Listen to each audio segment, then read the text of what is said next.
প্রিয় শিক্ষার্থীবৃন্দ, আসসালামু আলাইকুম ওয়া রাহমাতুল্লাহ। আমাদের হিসাব বিজ্ঞানে বাংলাদেশের বিভিন্ন পাবলিক বিশ্ববিদ্যালয়ে আসা খুবই গুরুত্বপূর্ণ একটা আমরা লেনদেনের প্রভাব সমৃদ্ধ আমরা একটা এমসিকিউ সমাধান করব।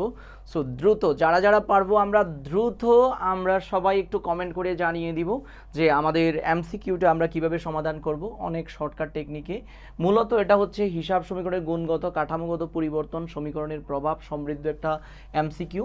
নগদ লভ্যাংশ ঘোষণা করা হলে আমাদের চারটা অপশন দেওয়া আছে, তাইলে সমীকরণের প্রভাব অথবা হচ্ছে আমাদের হিসাব সমীকরণের হচ্ছে কোন কোন উপাদানের পরিবর্তন হবে, কি পরিবর্তন হবে আমরা দেখব।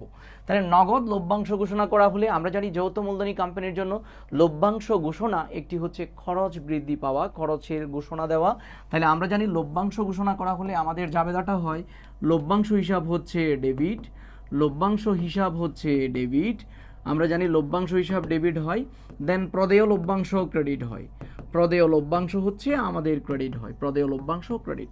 তাহলে আমরা জানি লভ্যাংশ হচ্ছে প্রতিষ্ঠানের জন্য খরচ, সুতরাং ব্যয়ের পরিমাণ বৃদ্ধি পায় এবং হচ্ছে দায়ের পরিমাণ বৃদ্ধি পায়। তার মানে হচ্ছে ব্যয় বৃদ্ধি এবং হচ্ছে দায় বৃদ্ধি, ব্যয় বৃদ্ধি পায় এবং হচ্ছে দায় বৃদ্ধি পায়, ব্যয় বৃদ্ধি পায় এবং হচ্ছে দায় বৃদ্ধি পায়।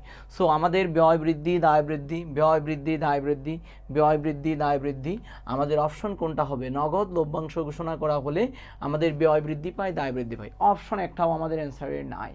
সো আমাদের এখন কি হতে পারে? দায় বৃদ্ধি পায় পেয়েছি।